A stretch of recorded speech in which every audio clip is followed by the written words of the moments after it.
quand l'écrivain Pascal nous dit ainsi « Nous ne vivons jamais, nous espérons de vivre ». Si bien que nous disposons toujours à être heureux, il est inévitable que nous ne le soyons jamais.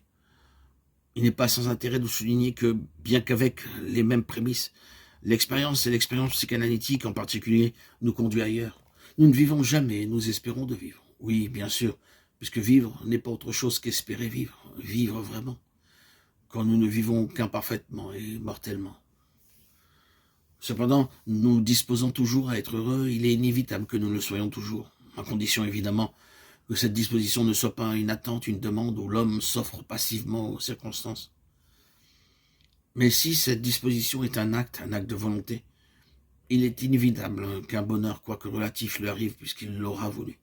Cette volonté d'interpréter positivement les négativités de notre existence, souffrance physique, souffrance psychique ou autre, qui pourrait nous en empêcher. Le bonheur d'un homme libre ne dépend pas des circonstances, mais de ce qu'il fait des circonstances, en y introduisant de la conscience et de l'amour.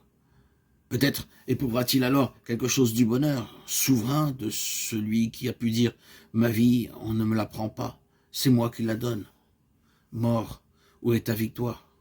Notre joie, nul ne peut nous la ravir, puisque ce n'est pas réalité qui se possède, mais comme l'amour, réalité qui se donne. En bref, qu'est-ce qu'espérer? Distinguons tout d'abord l'espérance de l'espoir. Ce qui différencie l'espérance de l'espoir est bien son objet. Ce que désire l'espérance n'est rien de créé. De cela, un jour ou l'autre, il faudra désespérer. Mais ce n'est pas nécessaire. L'espérance peut aussi informer de l'intérieur nos espoirs, les garder dans l'ouvert et leur éviter ainsi de se saturer ou de se réduire à des appétits de jouissance, d'omniscience et de puissance. L'espérance se fonde sur une expérience qui peut nous permettre d'appréhender le réel moins tristement. Cette appréhension n'est pas sans courage. Elle suppose un acte de volonté ou encore un désir d'être subsistant au cœur même de nos lucidités les plus rigoureuses. Espérer ou ne pas espérer, disions-nous. Oui, là est bien la question. Mais une fois la question explorée, nous vient l'essentiel. Espérer ou ne pas espérer, là est notre choix. Oui, l'amour désespérément, puisqu'il n'y a rien d'autre qui vaille d'être vécu. Nulle autre réalité. Et cette réalité n'existe pas, n'étant rien de ce qui existe. Elle est l'espace où tout peut exister, peut-être. L'amour est le seul vrai Dieu, qui ne soit pas une idole. On ne peut le garder qu'en le donnant.